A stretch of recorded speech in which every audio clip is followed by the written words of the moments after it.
So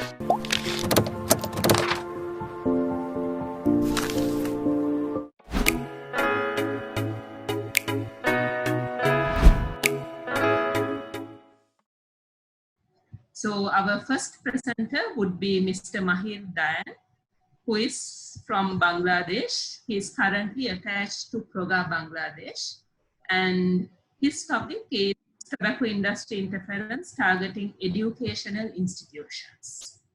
Over to you, Mahir. Hello everyone, good evening.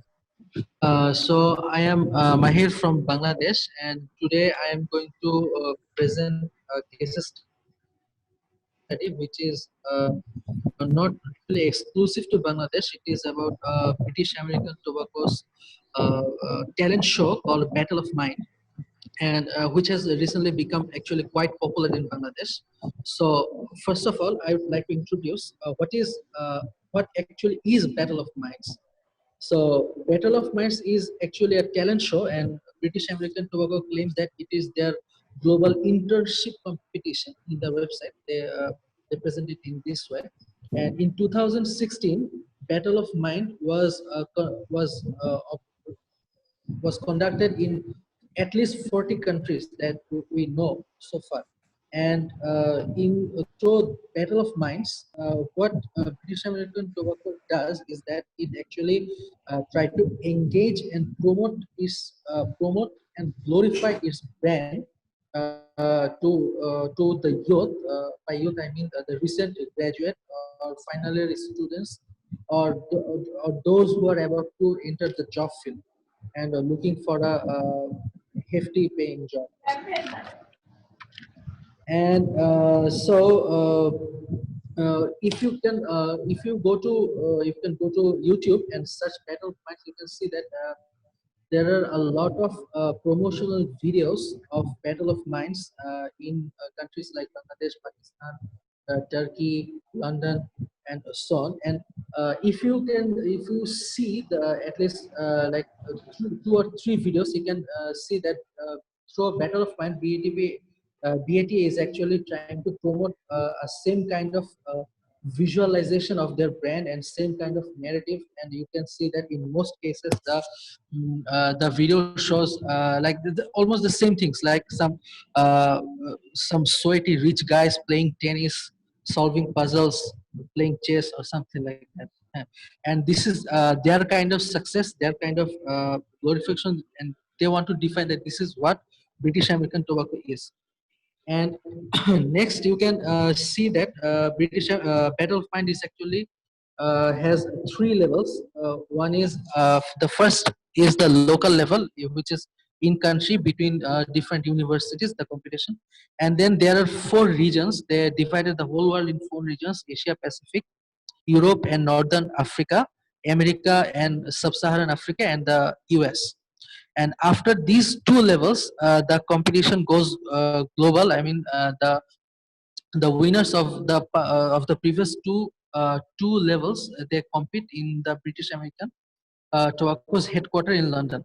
The grand finale of this year was supposed to take place in April, but I think it was postponed because of the pandemic. So in the next slide, you can see how the Battle of Mind actually benefits British American Tobacco. So first of all, it lets you promote indirectly and like violate the tobacco control law, which bans any sort of promotion of their tobacco brand in an indirect way. So you can promote Battle of Mind, and what they used to do is that they used to put their logo at the bottom, and so you have and on one hand you have the indirect violation of tobacco, and through Battle of Mind, we BAT used to BAT generates an opportunity to not only normalize but to glorify the tobacco business. And is that as long the message is that as long you are having a good sum of money as salary, it doesn't matter what it is you doing to your country and what product are you selling.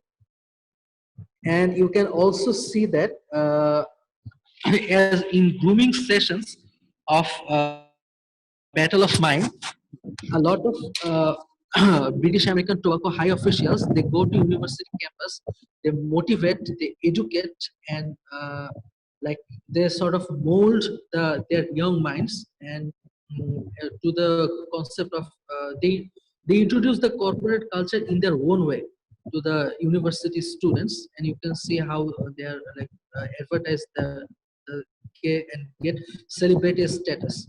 And another alarming thing about the Battle of Mind is that every year at almost every stage, like after the grand finale of the local level, and when it starts, uh, almost in the entire pages of some entire pages of the local newspapers are dedicated to Battle of Minds. Almost every newspaper does the same thing, and I don't know whether it is maybe it is because of some effective PR officials of British American Tobacco, or maybe they spend some money. And another thing is that at every grand finale of the local level, there are some very powerful government officials, some local leaders, parliamentary leaders, and some ministers. They attend these meetings, and through this highly publicized and highly decorated program, there is a sort of communication generated between the policymakers and these companies, and it creates a new ways of interference of tobacco industry. And you can also see that in our next slide, you can also see that some students are actually posing in front of a Battle of Minds poster, and which is actually which has British American tobacco and is a direct violation of the TEPS. In Bangladesh, what we are doing for at least the last 5 or 6 years is that we are protesting everywhere, like organizing organizing human chain protests, sending alerts, and engaging students and university authorities to sensitize them about the repercussion of such activities. And we are also engaging media as well to denormalize this such type of activities. And in recent year, there are actually a number of success stories, like the highest university regulatory authority, University Grant Commission, sent a letter to university authorities to stop the promotion of tobacco in Battle of Mind events, which I think to some extent is actually a half-hearted measure, because after the issuance of such a directive, the next month one of the University Grant Commission member actually joined the Battle of Mind competition as a mentor. So, and also we managed to denormalize the events to some university authorities, and they stopped the road shows and some seminars as well. And when we talk about Battle of Minds, what we need to remember is that this is not actually a local problem. This is actually a global menace, and a very successful promotion of tobacco brand and tobacco products at a global level. So if we want to battle like evil like Battle of Minds, it needs a bigger collaboration among these countries. So this is all from me. Thank you.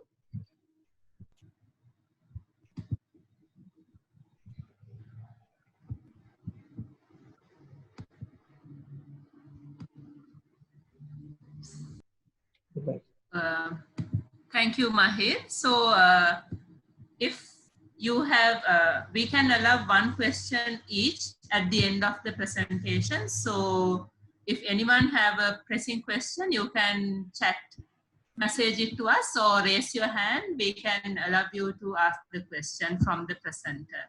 At the end of the case study presentations, we would also have a panel discussion where you would again be given the opportunity to ask questions. So if you have anything to clarify regarding this presentation, any pressing issue, you are welcome to ask a question. Okay, so from South Africa, would also investigate. So thank you, Mahir, for Bangladesh. The fellow CCT in Bangladesh. CCT actually have a fellowship in the South Asian region. Currently, in its 5th month in operation, the fellowship is 6 long, and most of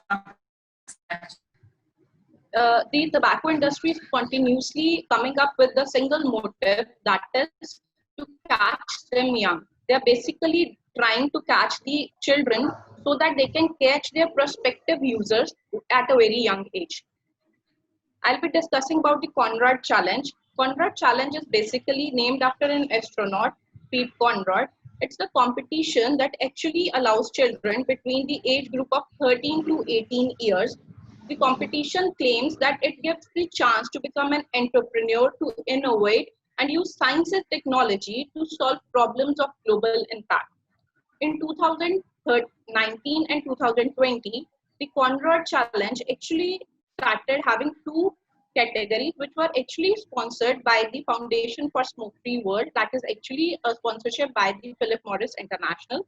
The 2 categories were eliminating and reducing teen vaping, and the second category was Smoke-Free World, repurposed farmland and tobacco crop.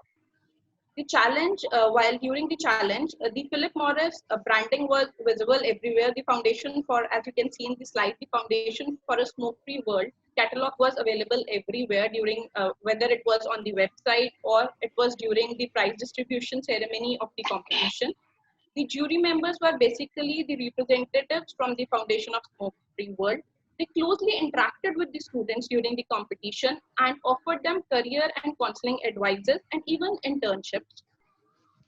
These are some of the inventions which are done by the students of the winning teams. Then there's a tobacco oats, that is basically the students were, what they had innovated was they were inducing the products that were induced from the chemical properties of tobacco and making oats out of it. Then there's the Golden Harvest Company initiative, in which the plant-based organic bandage was invented, it was discovered using tobacco plant. So what were the prizes and the winners, what they were getting out of it was a total all-paid trip to Washington, D.C. Then the competition also had certain registration fees. Since the students were not able to pay the registration fee, the organizer waived a registration fee of $300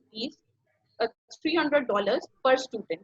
There were also lucrative scholarships to the US colleges and opportunities to meet the members of the SMFW. Then there's another challenge that was quite popular in India. It is the Spell-B challenge. The challenge in India was hosted by the RTC company Classmate branch. Classmate basically is a stationary brand of ITC, the Indian Tobacco Company. The competition claims itself to be the largest spelling competition in India. It basically invites children between the age group of 10 to 16 years from various schools in India. The competition receives wide publicity in social media and also on YouTube channels. The finale of the competition is hosted by Soha Ali Khan, who is a veteran actor, and her brother is accused of being a heavy smoker and also promoting smoking during his film Go Goa Gone. As told, this is the ITC brand. As you can see in the logo, they have a separate logo for the Classmate, that is the stationery brand, and for the other products they have this ITC logo. The competition was also hosted in collaboration with the Radio Mirchi, that is a leading radio channel in India, and also the Entertainment Network India Private Limited, that is a subsidiary of the Times Group, that's a leading newspaper group in India. The prizes given to the winners of the Classmate Spell-B include the trip to White House. They were featured on TV and the YouTube channels, and they also received cash prizes. These are the pictures that were clicked during the Classmate challenge. Now, the biggest impact is the image promotion of the tobacco manufacturing company among the youth during the competition. The image promotion of the tobacco manufacturing not only among the youth, but the parents, teachers, and other people in general. It is also a violation of Article 13 of FCT. When these competitions were going on in India, the competitions were vehemently criticized by the civil society members, NGOs, and individual rights activists. Also, the media came to support of it. there was an article that specifically referred to the Conrad Challenge, and it highlighted the various schools from India that participated in it. The civil society members came forward and wrote letters to the government officials to come up and help them support against these challenges, the spell bee particularly. As a result, many schools backed up from this challenge, and people came to know that it is a challenge that is sponsored by the ITC, that is the Indian Tobacco Company.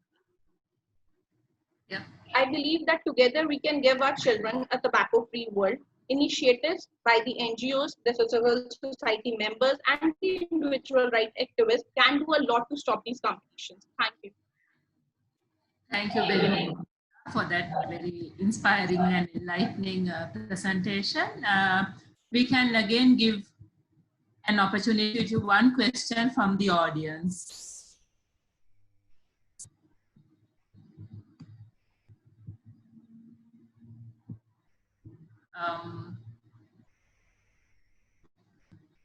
Okay, we have a question, it seems. Okay, so we'll move on to the next presentation if there are no questions. Okay, so now we are moving on to a different sort of case study. Afghanistan is a unique country in South Asia region, even though it does not belong to our WHO region. Our region, South Asia region, incorporates Afghanistan and Pakistan, and they have a prominent domestic tobacco industry. They do not manufacture cigarettes domestically, but they have other tobacco products that they manufacture. So I would like to invite Dr. Saeed Habib Arwal, our fellow from Afghanistan, to tell us about how the domestic tobacco industry targets children in Afghanistan. Over to you, Dr. Arwal. First of all, good afternoon to everybody, and hope everybody is safe from COVID-19. And thank you so much for giving me this chance. Yes, and you already explained that I'm very happy that in Afghanistan, fortunately, we do not have the industry for the cigar or any other tobacco products. Only we have the products of the sample products of tobacco domestically that we call, everyone know, the snap or naswar in the South Asia country. They are used, the people, they naswar or snap. So there are local home-based naswar snap. Other players are tobacco industry include Ama Trading, Asian, ESCO, Nasib Area Co Limited, and SARC Abad, Tamanna Limited. Indeed, there are some different limited who are working for that. There is no domestic cigarette production at present in Afghanistan. Hopefully, and we wish to be not in the future too. Please, yes. So internationally, the people who have the trade in important of the tobacco product like cigarette in Thailand, and they have from the other country. So KT&G Global Expansion included Middle East markets. Al-Khuzay Group is a Dubai-based distributor that provided kit products throughout the region. Pen is the cheapest brand of the cigarette, which is available everywhere in Afghanistan, unfortunately. Marlboro and Dunhill are also available in the market. So you just, as at the beginning, I said this about the domestic industry, we do not have in Afghanistan, but this local snap industry, local industry is available, and the people are working, and unfortunately the children are using for working of production of this snap or naswar in my countries. Yeah, this also showed the involving in the slide was changed, no problem, but I mean this all can, you can see the children involvement for the production, and here is also involving in promotion. Usually, unfortunately, this is a kind of chillum. If you hear from my presentation in Colombo, this is a kind of chillum. And the new kind of this thing is called kailan.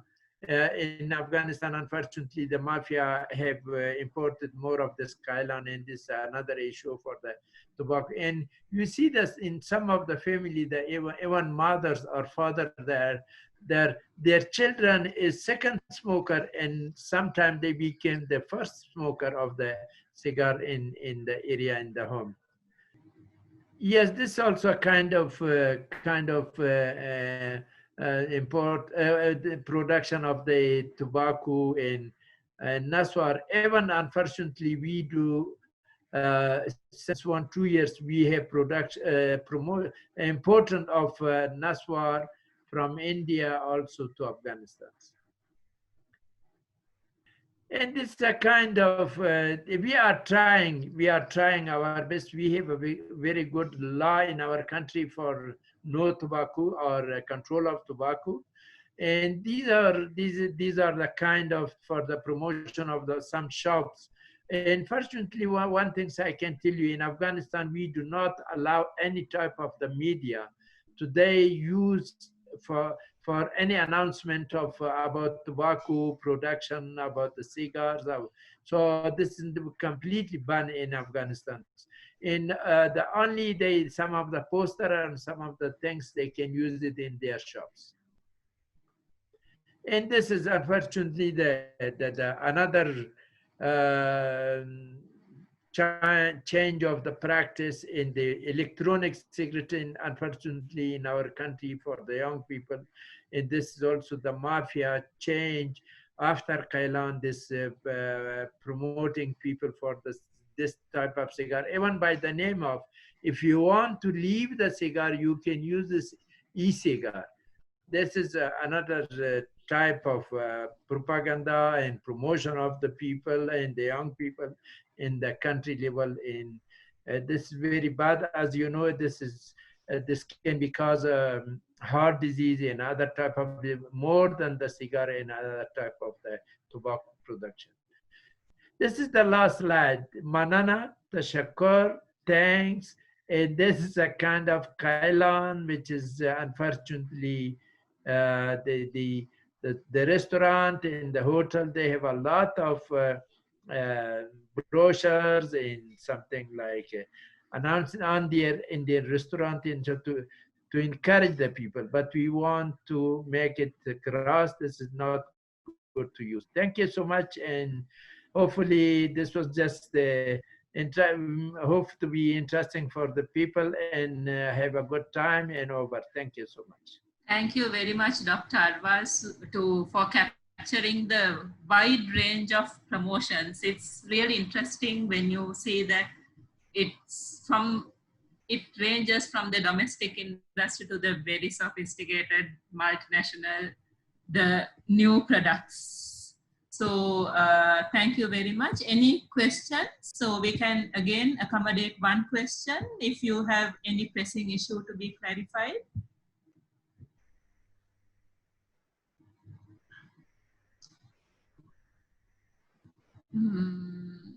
Okay, it doesn't look like we have any questions. So we'll move on to the other case study. Thank you very much, Dr. Arvas. So we are moving on to Bhutan, another interesting country, which we are very proud to host as a region, the first country which banned the tobacco trade. And today we have Mr. Chimi Dorji from Bhutan.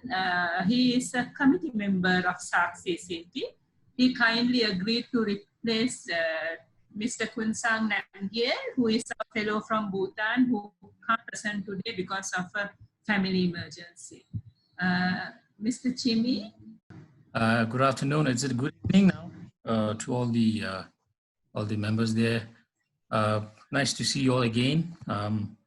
Actually, as rightly pointed out by you, actually, I got temporarily deputed to National COVID-19 Mental Health Response Team in Ministry of Health. We got pulled from respective ministries and organizations to form a team in the Ministry of Health to actually combat or respond to any mental issues in the Ministry of Health, particularly to COVID-19. So I was, for a couple of weeks, I was away from office, and I was towards the eastern side of the Bhutan, particularly training on psychological first aid to the first responders and also the mental health people, health professionals. So therefore, I couldn't keep in touch with the discussion that the SARC CCT is having with other members. But then I came to realize yesterday, Dr. Mahesh informed me. So I said, if my fellow is not able to join, because he's also one of the first responder right now, and he is busy. So therefore, I took up the charges. And I'm sorry, I don't have a slide, but I'll just quickly run through the interventions and the kinds of actions that we have been doing until now. And I'm glad to inform you all that today, as you all know, as we mark the World No Tobacco Day observation, we are pleased to inform you all that we launched 2 important documents, which means we clapped 2 times. It was chaired by the Health Minister in presence of representative of World Health Organization in Bhutan, and the Secretary of Ministry of Health, and the Director General of Bhutan Narcotics Control Authority, the Secretary of Ministry of Education, because the theme, as you know, it has to be from these many people, these many agencies. So with other stakeholders, we launched in Ministry of Health today, despite the physical distancing and the social distancing we need to follow at this very moment. We're happy to say, as I've said before, we launched 2 important documents, the Big Ban, which highlights Bhutan's journey towards the tobacco-free society, as you see in the slide. And another one is the survey, Global Youth Tobacco Survey 2019. We launched 2 reports, and we are again happy to say that there is a decrease in overall prevalence of tobacco in terms of percentage in the latest survey. So we will discuss with the authority, and then let you all know the if you're interested, we will share the soft copy later on about the Big Ban. As I have actually also circulated to the committee members about the things that we have in Big Ban. As the cover page itself says, Bhutan's journey towards the tobacco-free society. So in there, what is unique about Bhutan is we have, unlike what's happening in other countries, we have a spiritual, from the spiritual perspective, we have tobacco intervention. I know it's doing very well with the modern tobacco policy. So this is actually a kind of a weapon for Bhutan. If we are able to do it well, is because of this. And Bhutan as such is the first country in the world to ban the sale of tobacco, but we do allow people to import cigarette on personal consumption. So therefore, on one front we are banning it, at this other front, although it's for personal consumption, but we see there are a lot of smugglings going on, and we have a lot of challenges. When it comes to tobacco industry's interference to Bhutan, since we have a very strong law that doesn't allow, it doesn't allow cultivation, harvest, distribution, supply of tobacco products. We don't have a tobacco industries in the country. Domestic, industries manufacturing tobacco. The problem that we are facing is totally based on the imports from the foreign countries. So the tobaccos that we see in our country is actually all imported from, particularly mainly from India, since India is a neighboring state. So from there we get the tobacco, and we have a series of cases on tobacco smuggling. And recently, just when we had this, government of Bhutan, we just closed the border because of the COVID-19, to contain the COVID-19 coming to Bhutan. So the people took advantage. Now, because of this, we have to seal the border, and we have to enforce it. It's in the process because of the fact that we have heightened the surveillance and enforcement of by manning the borders, we could catch a lot of smugglers. Actually, we caught a couple of people, and they are sentenced now as per the law, tobacco law that we have in the country. And the only influence that we are having from tobacco industries to our youth is the general one, is the inherent one. For example, if I am to state some of the cases, is that the Burmese, we watch movies as well. From the movies, we get influenced. Some of the regional movies we watch, Indian movies, and the youths are getting influenced because of the the characters that you see in the movies. But as such, we can see brand-wise, we have Wilson, we have Marlboro, and those common products coming to Bhutan. But as such, as I've said before, we don't have tobacco industries in the country. So influence that we're getting is from the tobacco industries that are there in the neighboring countries. And the interventions that we have is basically on strengthening of our inspection, intervention on supply reduction division. And very good thing that I'm pleased to share with you all is now we are in a process of, we got a clearance from the cabinet to conduct national interest analysis on the illicit trade of tobacco. We are in the process of, we are currently assessing and carrying out national interest analysis for ratification of WHO FCTC protocol to eliminate illicit trade in tobacco products. So this is something that we wanted to show and let the members know that we are onto a big step. Although we had, this is something that we had to be done a long time back because of some issues we had, because the proposals came and then because of the election timing, we couldn't further proceed. And then this time we are then pushing up and we are organizing Bhutan Narcotics Control Authority, collaboration Minister of Health, we're organizing a consultation meeting with the stakeholders. So this is a very good news I can share to our members. And other than that, as I've said before, still it's a challenge, but we don't have other, tobacco industries actually intervening like we see in the earlier slides about the different names. Some of them I'm hearing for the first time, but it's a very good thing I'm hearing from the countries, regional countries that you all are presenting here. So unless, I think maybe as I've said, as you all said before, if you have questions, then I'll be able to try my best to answer. Okay. Thank you, Jimmy. Yeah, thank you, Jimmy. Our next webinar is on our success stories. So we hope that you will join us in the next webinar too, to elaborate on your journey of success to the Big Bang. Yeah, so any questions from the audience? We can accommodate one question if you have a pressing issue to clarify. Okay, so there seems to be no questions. Okay, there's one.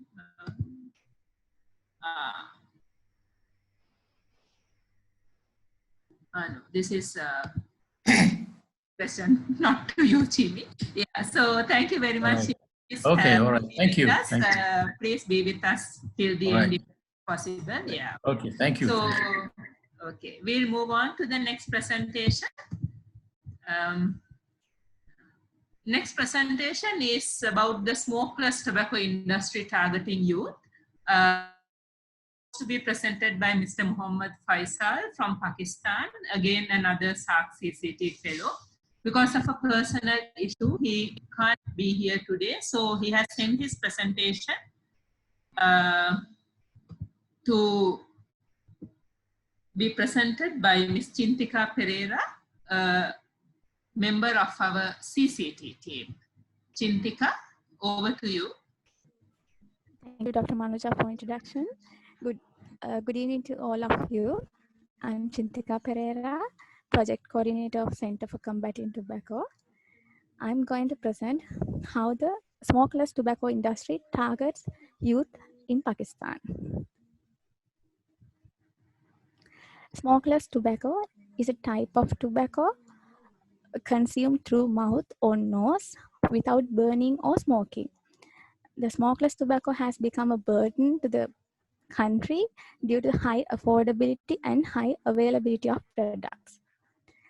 The Naswar is the most commonly used smokeless tobacco product.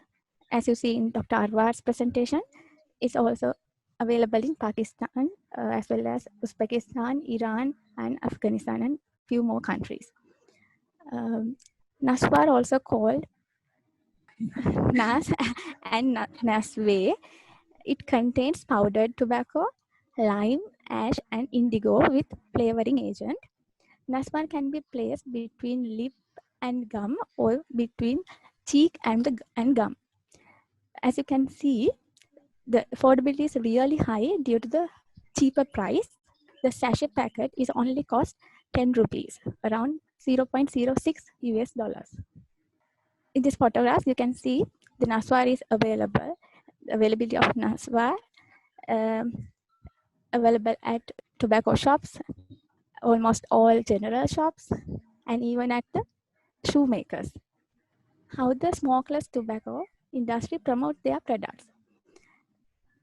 Those products do not have standardized packaging or packs with health warnings, no regulations of contents of products, and smokeless tobacco industry introduce new, stronger, and cheaper products to the market. They widely use on-site promotion to target the children by placing at eye level of children at the shop or with the candies, near the candies. When we consider the impact of smokeless tobacco, as at 2017, current smokeless tobacco users are 5.3% of the country's youth, and another 4.7% are past users. Smokeless tobacco leads to oral cancers, which is the second most common cancer in Pakistan. And also, Pakistan is among the countries that report highest prevalence rate of smokeless tobacco. Thank you. Okay, so because Chintika was presenting on behalf of Faisal, we are not taking questions. If you have any questions, clarifications, we can communicate to Faisal and get back to you on the response. So thank you very much, Chintika. We'll move on to the next presentation. It's about another industry.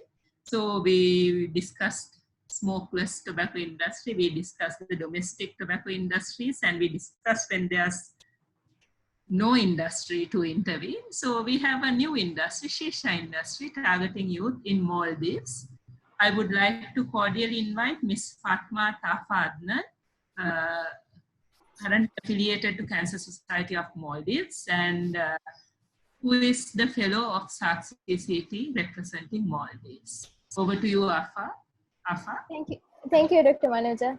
Hi, everyone. I'll be presenting on Shisha industry targeting youth in the Maldives. Shisha industry is, it was a recently formed, Shisha was started in the Maldives recently, maybe 5 to 10 years back, but now it is one of the most common things that the youth are doing in the country now.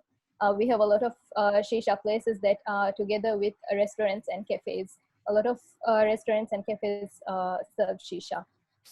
How Shisha industry targets youth is by attractive advertisements and together with other activities like football, watch football with Shisha music shows, along with tourism. And as a tourist activity also, we are seeing it being promoted.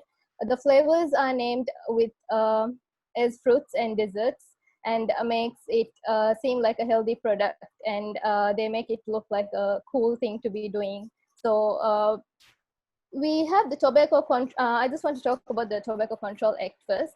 We have the Tobacco Control Act, and it prohibits advertisements of any sorts of tobacco. And in the Maldives, we do not see TV advertisements, we do not see posters, banners, anything promoting tobacco. But on social media, there's no regulation to regulate social media promotion of these things, and social media is the best way to reach to the youth. We see the first photo is for iftar break. So during Ramadan, after fast breaking, the photo says take a shisha break, and the second one is football and shisha, and the third one is also for breaking fast and shisha. These are with other activities, and we've also seen them promote shisha with music shows. They have the music bands performing, and they have the shisha at the shisha places.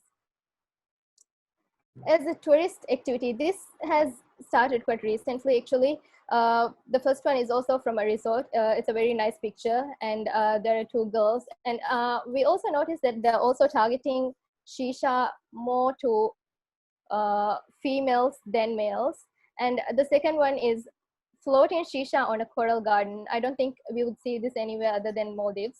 And this has become a promotional way for tourist activities and resorts. During the COVID-19 lockdown, we've been seeing Maldives is still in lockdown until the 11th of June. And we're seeing that they deliver shisha. This is not, we did not have this before, but for the lockdown, they've started delivering shisha. And today I also saw that they deliver together with the whole shisha, and they deliver the tobacco products separately as well.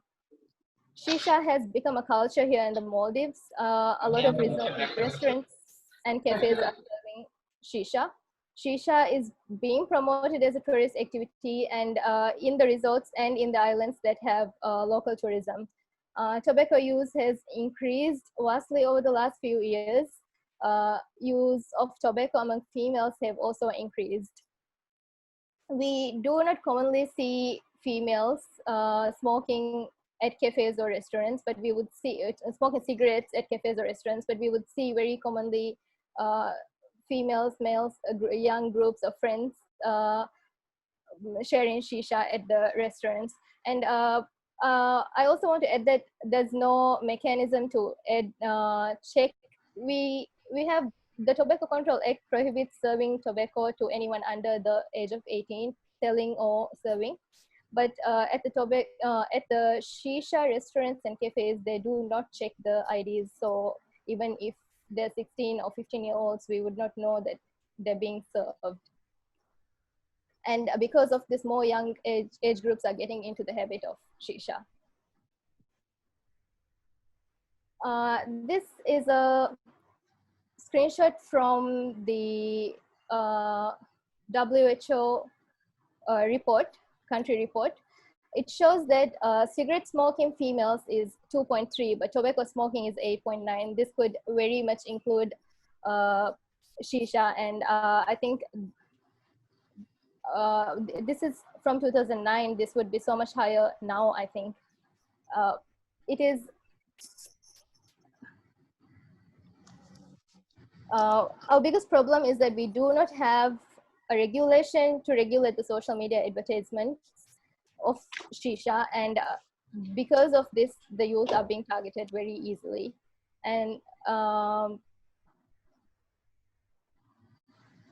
when shisha is being served at the restaurants and cafes, it also comes with no warnings. We have graphic health warning on cigarette packs since last year. We do not sell single stick cigarettes, but shisha comes with no warning, text or graphic.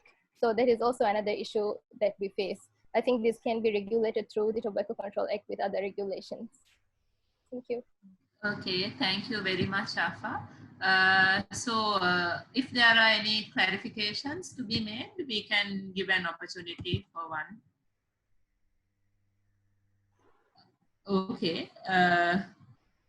Okay, so Yaswan is asking about smokeless tobacco use in Sri Lanka. Yeah, we'll discuss control measures in the next webinar.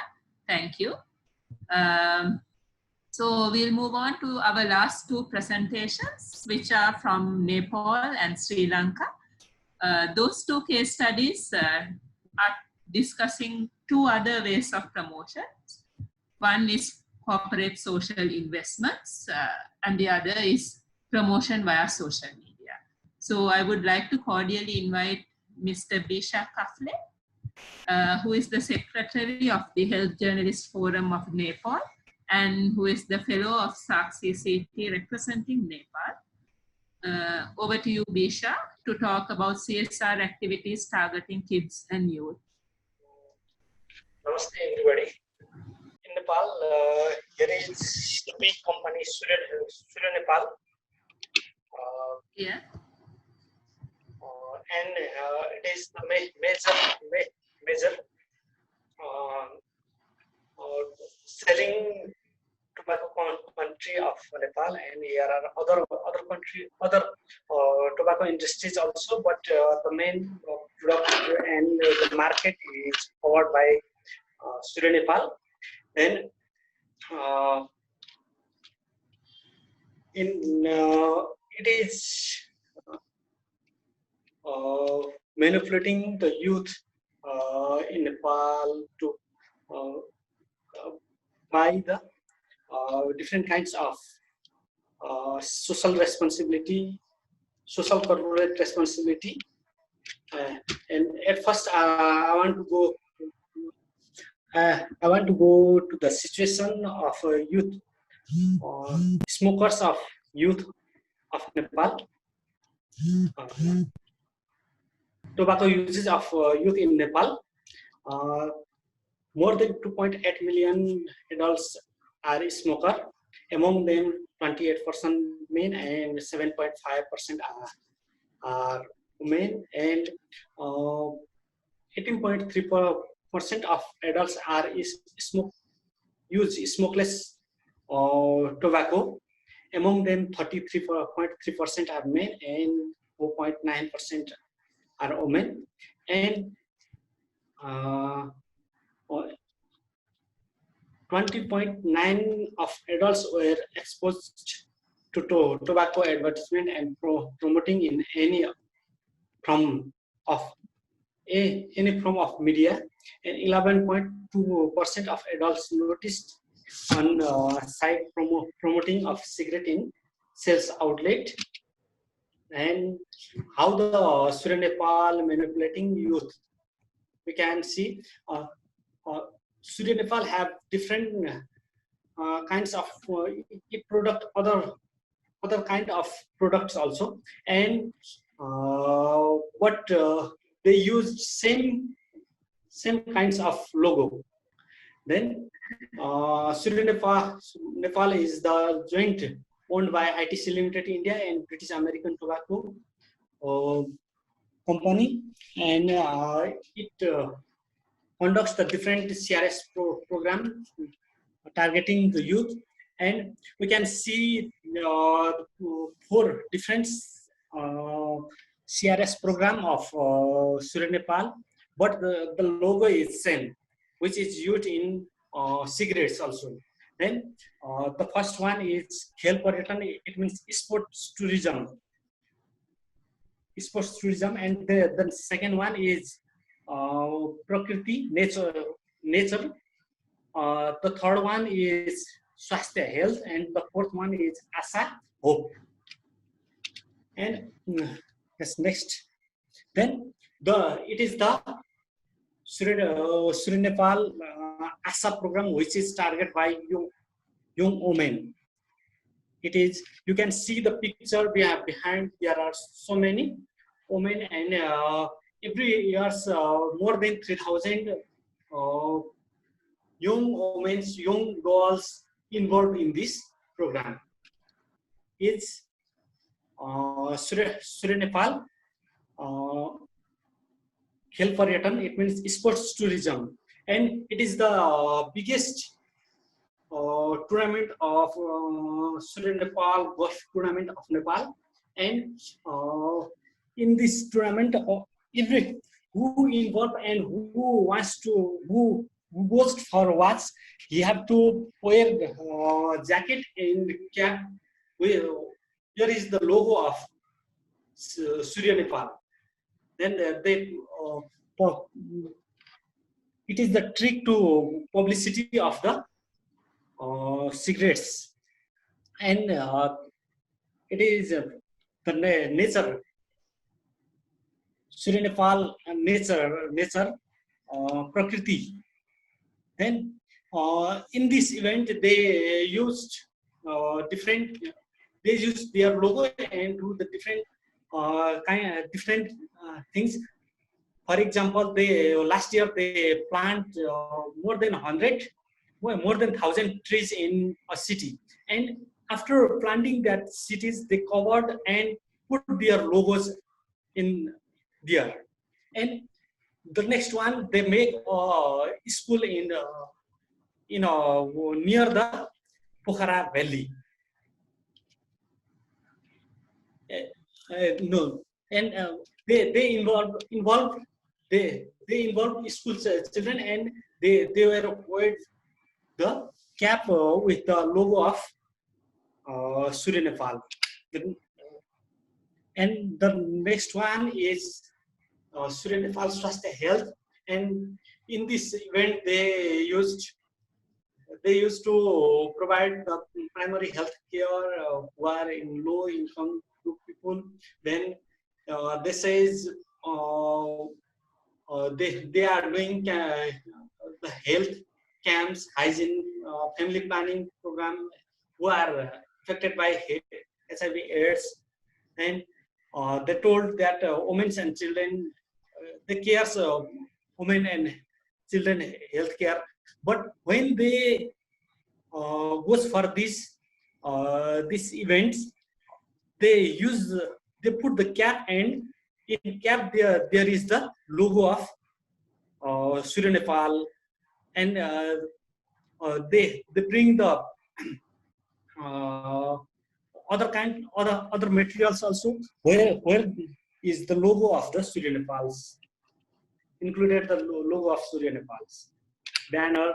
Then other CRS activities, they have done rally, publicly rally, where the maximum are involved, the youth are involving, and they make you can see the right side of one building. It is the school building which is built by Surya Nepal near the Pokhara Valley. Then yes, this much. Thank you.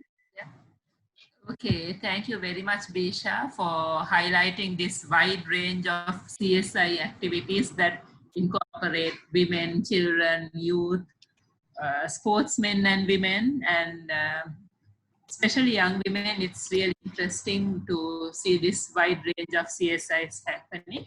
Any questions to Bisha? Any clarifications from the audience? Okay, so we'll move on to the last presentation. It's our case study from Sri Lanka. It's about social media promotion targeting youth, presented by Ms. Hiruni Vijay Surya from CCT. Over to you, Hiruni. Thank you very much, Dr. Manuja. So today I'm going to talk about social media promotions targeting youth. First of all, I would like to discuss about the legal background on social media promotions in Sri Lanka. In the Sri Lanka, in the local setting, National Authority on Tobacco and Alcohol Act 2006, we say NATA Act, that is the legal document which we use in tobacco control. The NATA Act does not contain any specific clause about social media promotions, but the section 35 of the NATA Act clearly says that the tobacco advertisements should be banned through internet. And as you all aware, Sri Lanka is a FCTC ratified country. So even under the Article 13, it recommends measures to ban tobacco advertisements, promotions, and sponsorships. In the NATA Act, tobacco advertisements are defined like this. But despite of all these acts and laws, in our day-to-day life, we see lots and lots of tobacco promotions in social media. Today I'm going to share some of those with you.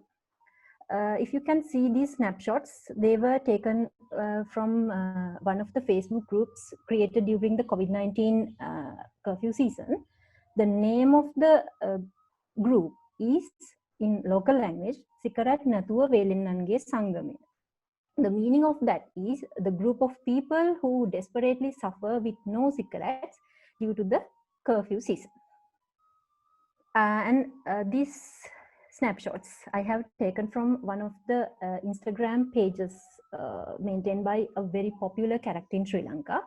He's actually once a famous tuition master, a politician, a scriptwriter, an artist. He's famous in many ways. This particular Instagram page, which has lots and lots of tobacco promotion, is apparently about his pet dog. Can you believe that? The name of the page itself is Simba Puta, the name of his dog. Okay, this photo was taken from one of the photo shoots which went viral in Facebook pages before a few months in Sri Lanka. Can you notice that the girl is the one who is lighting up the cigarette of the guy? Okay, now this YouTube music video, I just wanted to show you the music video, but I couldn't. Throughout this music video, there is one pretty girl. The girl is the one who is smoking throughout the music video. And can you see how many views are there for this YouTube video? This snapshot I have taken from one of the most famous teledramas in Sri Lanka these days. It's still ongoing, and most of the people watch this teledrama through YouTube. In this particular scenery, there is one guy who is smoking with the school students who are in white color uniform. And I can say that in this teledrama, in almost all the episodes, at least there was one tobacco promotion. Okay, these pictures were taken from recent Sri Lankan movies, which had lots and lots of tobacco promotions. And these banners were shared widely among the Sri Lankan social media platforms. What we noticed was, in most of these movies, the same characters, the same editors, the same directors, actors and actresses were highlighted. Yeah, these are also some banners like that, which widely shared among the social media platforms. Okay, some of you might have seen these images before. Before a few months, some random guys had shared this image of the cigarette packet with 2 cigarettes in their WhatsApp and Facebook stories. And actually, there was no such cigarette packet in Sri Lankan market. So based on these images, these stories, the CCT team, along with the addict team, we started our investigations, and finally we could find out that this was a trial version done by the local tobacco company. So based on the investigations, we even generated one industry watch piece in BMJ Tobacco Control. However, finally, this tobacco product did not come to the Sri Lankan market. Okay, even these images were shared during the COVID-19 curfew season. Some groups had started online delivery services of tobacco and alcohol products via WhatsApp and Facebook. Organizing events and parties through Facebook is also one of the most common things, even in Sri Lanka. And most of the times, tobacco and alcohol companies or some drug dealers are behind these events and parties. They spend lots and lots of money to attract youth to their tobacco and alcohol products. So what actually happens with these promotions? Through these promotions, they form a very positive image on cigarettes and smoking among the youth. Tobacco companies or whoever is behind these promotions, they try to symbolize smoking as a feature of adolescence. And through glamorization of their product, they try to make their product more attractive. And through everything, through all these, they try to make smoking a very normal thing among the youth. And finally, the tobacco companies very smoothly influence initiation and sustenance of smoking behaviors among the youth. So at the end of the day, what we have to understand is social media is a very powerful platform in influencing tobacco related attitudes among youth. Tobacco industries are using this tactic so wisely. To protect our youth from tobacco, we must act more wiser. That's what I have to say. Thank you. Thank you very much, Hiruni, for the comprehensive and well-presented presentation.